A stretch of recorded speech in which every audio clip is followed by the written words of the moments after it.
오랜만에 또 다시 이사야 말씀을 우리가 함께 보려고 합니다.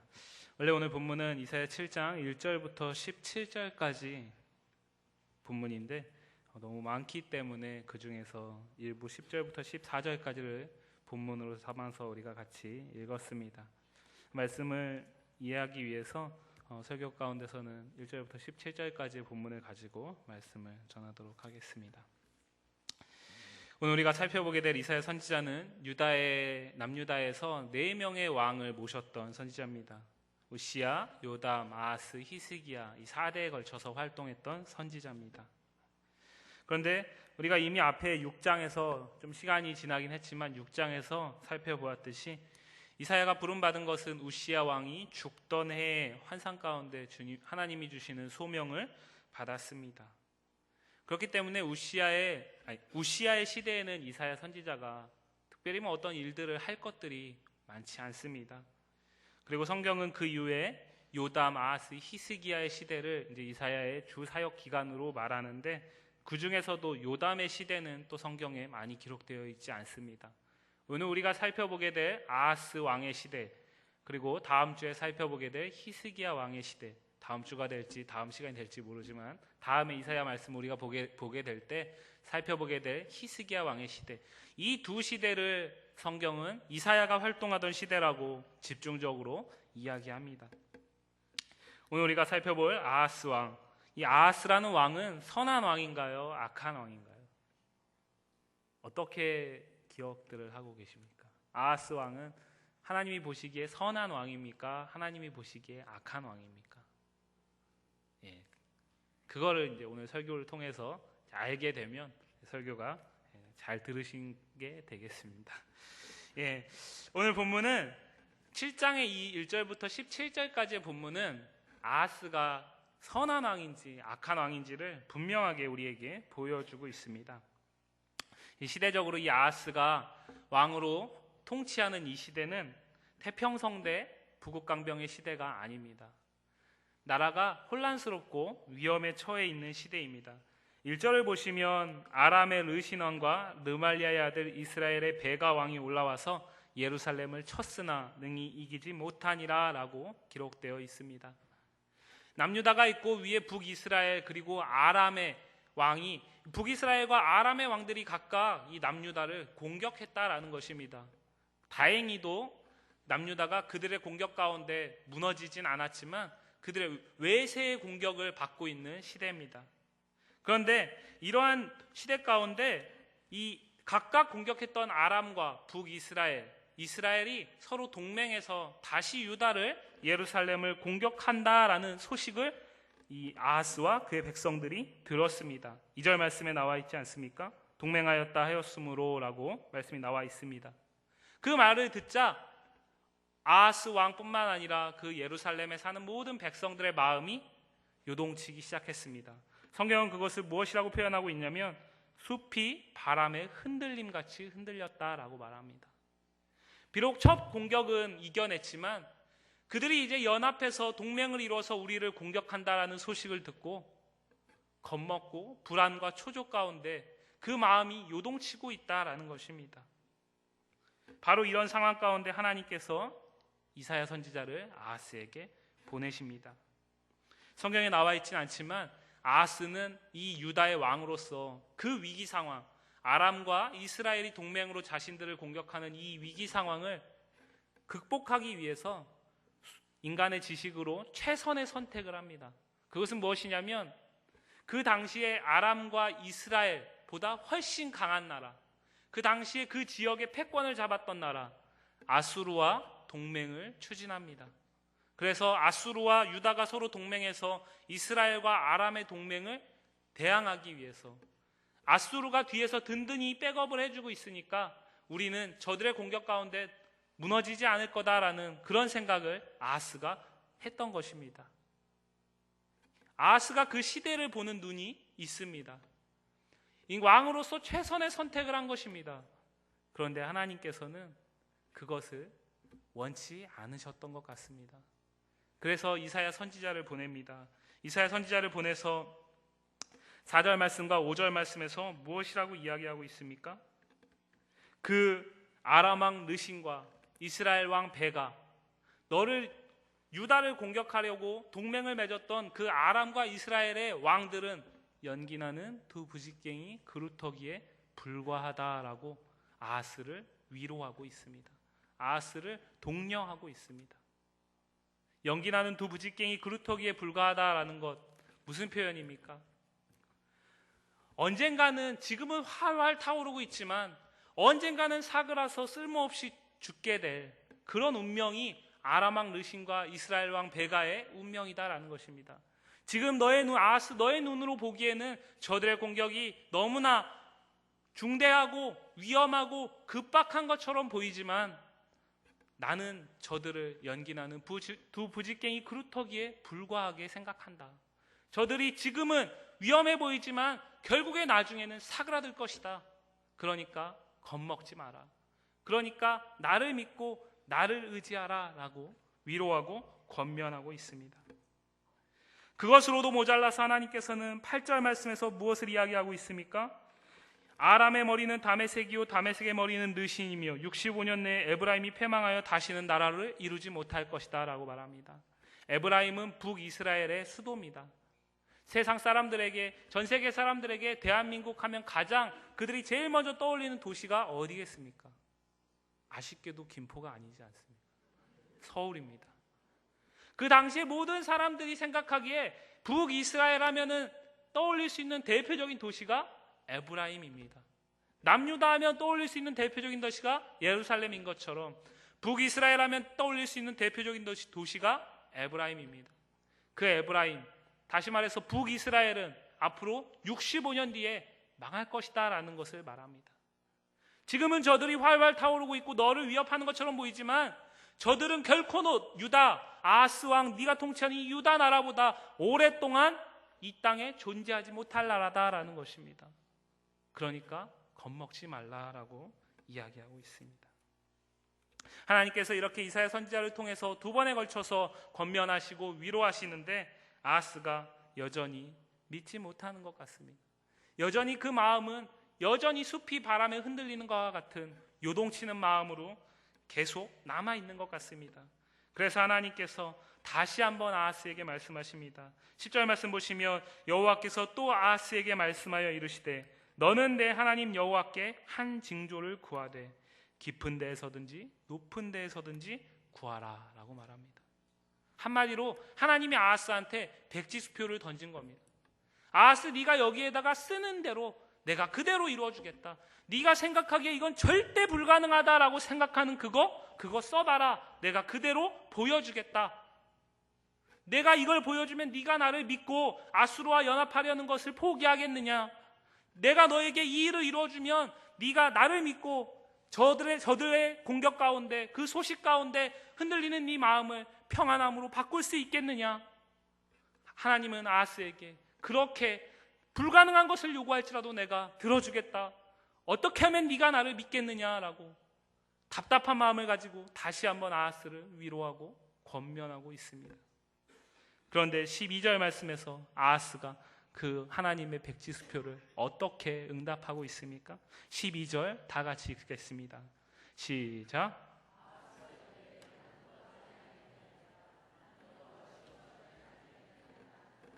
아멘. 성경 말씀에 보면 하나님을 시험하지 말라고 얘기하고 있습니다. 아하스는 참 믿음이 정말 좋은 사람인 것 같습니다. 내가 하나님을 시험하지 않겠다라고 말합니다. 믿음이 정말 좋은 사람입니까? 아하스는 자신의 좋은 믿음을 지금 보이는 것이 아닙니다.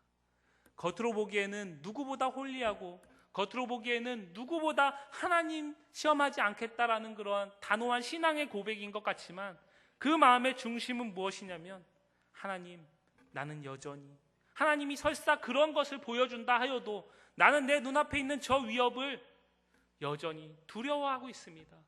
하나님, 보이지 않는 그들 65년 후에 망한다고 하는데 그걸 내가 어떻게 합니까? 지금 당장 내 눈앞에 닥쳐있는 위기가 있는데 하나님, 나는 하나님이 뭘 보여줘도 믿을 수 없습니다. 그렇기 때문에 나는 하나님께 구하지 않겠습니다. 이보다 더 큰 불신이 없습니다.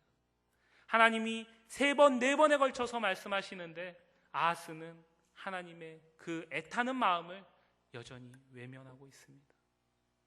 그리고 이런 외면하는 아하스에게 하나님께서는 우리가 생각하기에는 하나님 마음에 가장 합한 사람에게, 하나님 마음에 가장 드는 사람에게, 하나님을 가장 영화롭게 하는 왕에게 주셔야 할 놀라운 예언의 말씀을 정말 불신앙으로 똘똘 뭉쳐있는 아하스에게 주시고 있습니다.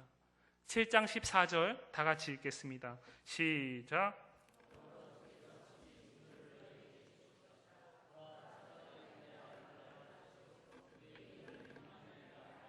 아멘. 이 말씀을 읽는 우리에게 이 말씀이 얼마나 중요한 것인지 모르시는 분은 없을 것입니다. 이 말씀 때문에, 이 말씀을 힘입어서 우리가 이 자리에 있는 것 아니겠습니까? 아멘이십니까?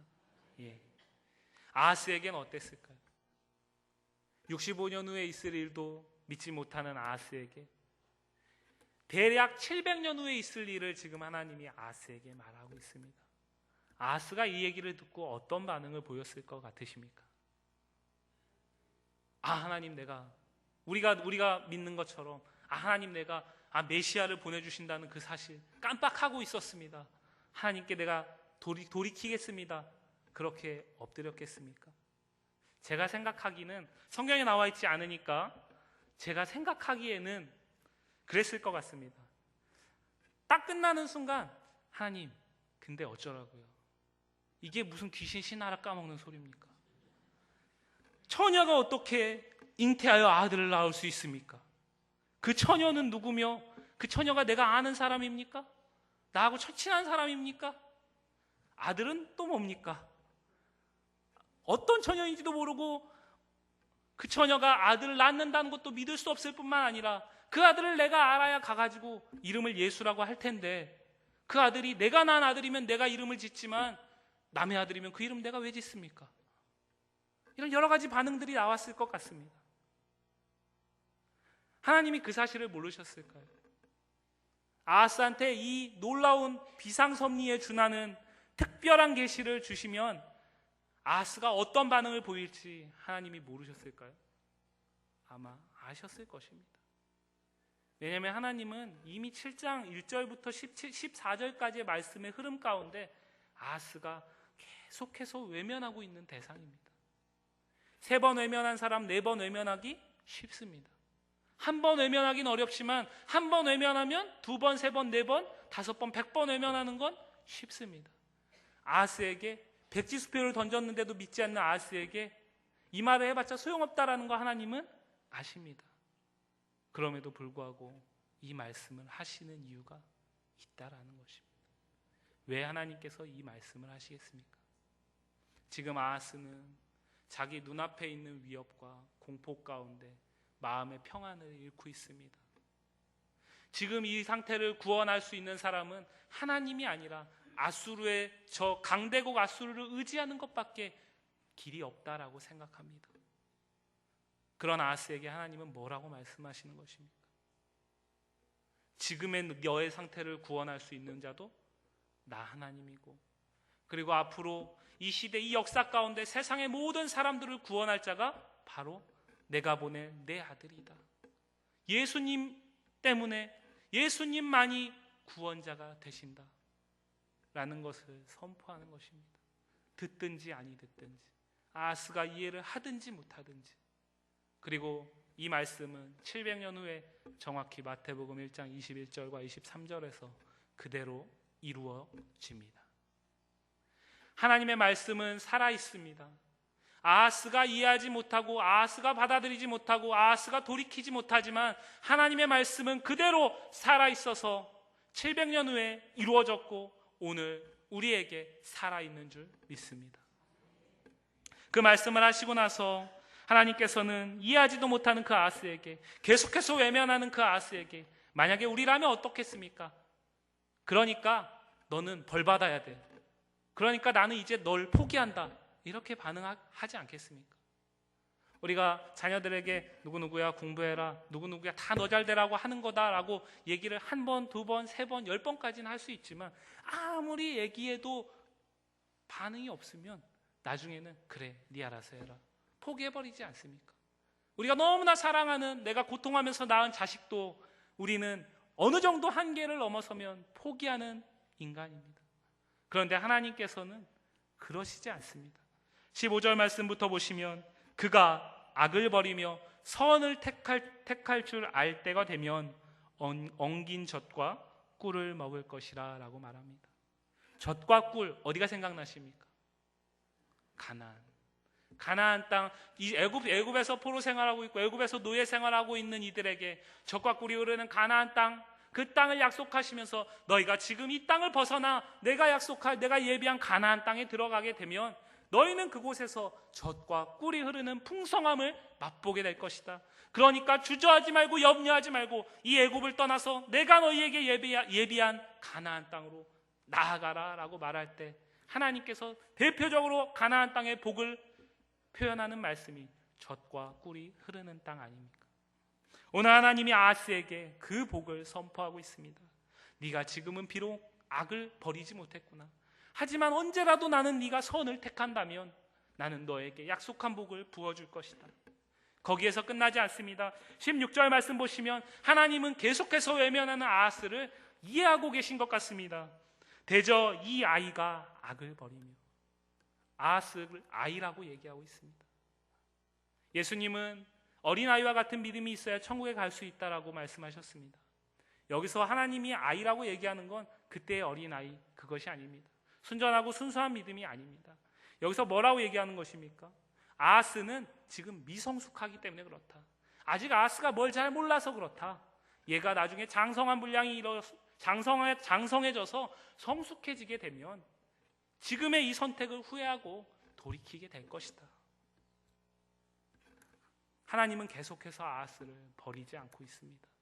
그리고 17절에 다시 한번 확인하십니다. 에브라임이 유다를 떠날 때부터 당하여 보지 못한 날을 너와 내 백성과 내 아버지 집에 임하게 하시리니 곧 아수르 왕이 오는 날이니라. 아수르로부터 에브라임이, 이스라엘이 망하게 된다는 것입니다. 앞에서 이미 65년 후에 망할 것을 말씀하셨고 이제는 누가 망하게 할 것인지까지 다시 한번 말씀하시고 있습니다. 그럼에도 불구하고 아하스는 돌이키지 않습니다. 오늘 말씀은 이렇게 구성되어 있습니다. 이 말씀을 풀어드렸는데 이 말씀을 들으시면서 어떤 생각이 드십니까? 아하스 참 징그럽게도 하나님 말을 안 듣는구나. 어떻게 이렇게 악할 수 있을까? 그런 생각이 드십니까? 혹이라도 그렇다면 오늘 말씀 잘못 보고 계신 겁니다. 오늘 말씀을 통해서 우리는 그렇게 징그럽게도, 그렇게 징하게도 정말로 하나님을 외면하는 그 아하스를 계속해서 사랑으로 대하시는 하나님을 봐야 하는 줄 믿습니다. 우리는 아하스와 다를까요? 우리가 이 자리에 있기 전에 우리도 아하스와 똑같은 사람이었습니다. 정도의 차이가 있을 뿐 우리도 하나님이 어떤 사람은 정말 징그럽게도 권면하시면서 수없이 많은 사람들을 보내시면서 그의 삶에 고난도 주시고 역경도 주시면서 그렇게 강권적으로 지금의 이 자리로 돌아오게 하신 줄 믿습니다. 아하스가 특별히 악해서가 아니라 아하스를 비롯한 모든 사람들은 이러한 죄성을 가지고 있습니다. 그런데 하나님께서 저처럼 우리처럼 몇 번 얘기하다가 포기해버리고 버려버렸으면 우리는 이 자리에 있을 수 없는 것입니다. 오늘 말씀을 통해서 먼저는 우리가 하나님의 그 한없는, 끝이 없는, 포기하심이 없는 강권적인 사랑에 다시 한번 감사하며 감격할 수 있기를 원합니다. 그리고 한번 하나님의 사랑에 붙잡힌 바 된 모든 사람들은 다시는 하나님을 거역하지 않고 죄 가운데 거하지 않고 늘 순종하는 삶만 살게 됩니까? 그렇지 않습니다. 하나님의 마음에 합한 다윗 왕조차도 하나님께 범죄하는 순간이 있었습니다. 우리는 하물며 어떻겠습니까? 우리는 더하면 더하지 덜하지 않을 것입니다. 그렇기 때문에 우리는 하나님께서 우리를 강권적으로 구원하신 그 사랑에 늘 붙잡혀 있을 수 있도록 하나님을 우리가 외면하지 않도록 우리 스스로 경건을 지켜야 하는 것입니다. 우리의 경건을 지키기 위해서 우리는 말씀을 보는 것이고 예배하는 것이고 기도하는 것이고 묵상하는 것입니다. 누구에게 보이기 위해서가 아니라 우리의 경건을 지키기 위해서 내 마음과 내 생각이 하나님을 떠나게 하지 않기 위해서 우리가 하나님의 마음과 하나님의 생각을 떠나는 순간 우리는 어떻게 되겠습니까? 지금은 우리가 하나님 쪽에 100%착 붙어 있는데 우리가 이 하나님의 마음과 하나님의 생각을 떠나게 되면 그 순간 우리는 어떻게 되겠습니까? 그래도 하나님 쪽에 붙어 있을 것 같습니까? 그렇지 않습니다. 우리가 하나님의 마음과 하나님의 생각을 일순간 떠나게 되면 우리는 삽시간에 하나님과 전혀 반대되는 쪽을 향할 수밖에 없습니다. 그러한 죄성이 우리에게 있습니다. 그렇기 때문에 우리는 매일매일 우리의 경건을 지키기 위해서 힘쓰고 애쓰고 노력해야 하는 것입니다. 그를 위해 예배하고 그를 위해 기도하고 그를 위해 말씀을 보는 것이 우리에게 습관처럼 이어져야 하는 것입니다. 그렇지 않으면 우리는 죄 가운데 빠지게 됩니다.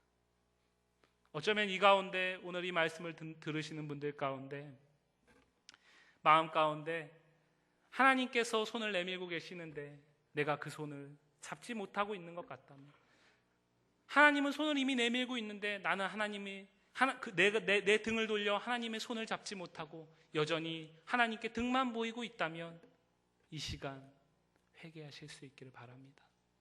하나님은 기다리고 계십니다. 네가 아직 어린아이와 같아서 그렇다. 네가 지금은 악한 걸 택했지만 선한 걸로 돌이킬 때 나는 너에게 약속한 복을 언제든지 줄 것이다. 너의 대적들, 너의 염려들, 너의 근심들, 너의 고난들 내가 다 해결해 줄 것이다. 그러니 너는 나를 돌아보라 라고 말하시는 그 하나님을 기억하실 수 있길 바랍니다. 그런데 오늘 말씀이 여기서 끝나면 예수 믿는 것이 단지 개인의 유익과 개인의 행복만을 위한 것이 되기 때문에 한 단계 더 나아가야 됩니다. 하나님께서 아하스 그리고 아하스와 다를 바 없는 우리를 끊임없이 사랑으로 대하시고 강권적으로 역사하셔서 구원하신 줄 믿습니다. 그 사실을 믿는다면 하나님께서 이 세상 가운데 여전히 강권적으로 개입하시면서 돌아오기를 원하는 수없이 많은 사람들이 있다라는 사실 또한 믿으실 수 있기를 원합니다. 새생명 전도 축제가 이제 2주 남았습니다. 저마다 마음 가운데 품으신 태신자들이 있습니다. 그 태신자들이 오늘 하나님께서 강권적으로 역사하셔서 수없이 많은 사람들을 보냈지만 돌아오지 않아서 그의 삶 가운데 고난도 역경도 문제도 주셨는데도 하나님을 찾지 않아서 오늘 이 자리에 있는 우리를 태신자로 품게 하신 줄 믿습니다. 그렇다면 우리도 하나님의 다함 없는 사랑, 하나님의 포기하지 않는 그 사랑으로 그들을 대해야 하는 것입니다. 내가 할 수 없으니까 기도하면서, 내 능력으로는 불가능하니까 하나님을 의지하면서, 나는 3번, 4번 할 수 있지만 어느 순간 막대하는 걸 경험하게 되면 내가 네 잘되라고 하는 거지, 그게 뭐가 어렵다고 교회 한번 못 가냐, 이렇게 반응하면서 절교할 수 있는 그런 연약함이 우리에게 있지 않습니까? 그렇기 때문에 기도하면서 하나님, 내가 복음 전하는 것이 저 사람과의 관계가 망가지지 않게 하여 주옵소서. 내 복음이 저 사람의 마음을 힘들게 하면서 그치지 않게 하시고 예수 그리스도로 돌아오게 하여 주옵소서. 그런 기도를 하면서 태신자를 마음에 품고 그 사람에게 끊임없이 복음으로 나아가야 하는 것입니다. 하나님께서 오늘 아하스를 돌이키게 하기 위해서 누구를 보내셨습니까? 이사야를 보내셨습니다. 환상 가운데 아하스를 돌이키게 하실 수 없는 분이 아닙니다. 아하스를 잡아다 끌어서 그냥 갖다 놓을 수 없는 분이 아닙니다. 그럼에도 하나님께서는 이사야를 보내셨습니다. 이사야를 부르실 때도 하나님은 누가 나를 위하여 갈꼬라고 얘기하시면서 사람을 찾았습니다.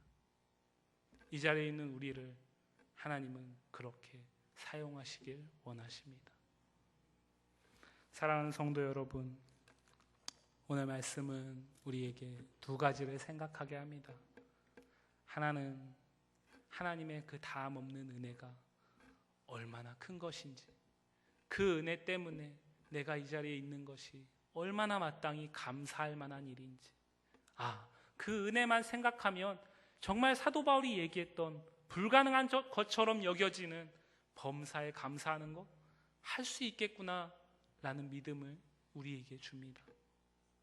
그리고 그 믿음을 지키기 위해서 내 스스로 경건을 단 한순간도 잃지 않기 위해서 애쓰고 노력해야 하는구나 라는 것을 우리에게 깨닫게 할 것입니다. 다음으로 그러한 은혜를 우리가 받았다면 아직 주를 알지 못하는 내가 품은 태신자들, 내 이웃들, 내 친구들, 내 주변의 많은 사람들, 그 사람들 돌아오지 못할 것은 없겠구나. 그 사람들을 위해서 하나님이 나를 보내시는구나. 기도해야겠다. 그 사람들을 내가 불쌍히 여겨야겠다. 하나님만큼은 안 되더라도 최소한 할 수 있는 범주 내에서 인간적인 포기함 없는 노력을 하고 내가 포기하고 싶은 마음이 들 때는 하나님께 맡기면서 그 사람을 끌어야 되겠구나. 복음이 없으면 저 사람은 죽은 사람이구나. 저 사람이 아직 아이 같아서 지금은 악한 것을 택하고 있구나. 불쌍히 여기는 마음이 우리한테 있을 줄 믿습니다. 이 말씀을 품고 세상 속에 나아가셔서 개인의 경건의 연습을 삶의 모든 순간 가운데 이어가시고 복음을 전함으로써 하나님이 구원하실 많은 사람들을 예수 그리스도의 은혜 가운데 거하게 할 수 있는 우리가 되기를 간절히 주의 이름으로 축복합니다. 우리 이 시간 다 같이 기도하겠습니다. 오늘 말씀을 기억하시면서 기도합니다. 하나님, 우리가 특별히 어떤 더 잘남이 있어서 우리가 하나님께 더 사랑받을 만한 무엇인가가 있어서가 아니라 하나님의 포기하지 않는 강권적인 은혜 가운데 구원받았음을 감사하게 하여 주옵소서. 그 감사를 단 한순간도 잃지 않게 하여 주옵소서. 그를 위해 경건의 연습이 우리에게 매일 있게 하여 주옵소서. 스스로를 위해 먼저 기도하시기 바랍니다. 그리고 다음으로 하나님, 내게 품은 태신자가 있습니다. 하나님, 내가 전도해야 할 사람들이 있습니다. 죽어가는 영혼들을 바라보게 하여 주옵소서. 내가 보기에는 저 사람이 예수 믿을 수 있을까 생각이 들지만 하나님이 보시기에는 돌아오지 못할 자가 없는 줄 아오니 하나님, 내가 포기하지 않고 강권적으로 복음으로 저 사람을 매달리게 하여 주옵소서. 저 사람에게 나아가게 하여 주옵소서. 담대한 믿음을 허락하여 주옵소서. 우리 시간 간절히 기도합니다. 하나님, 감사합니다. 하나님, 오늘 말씀을 통해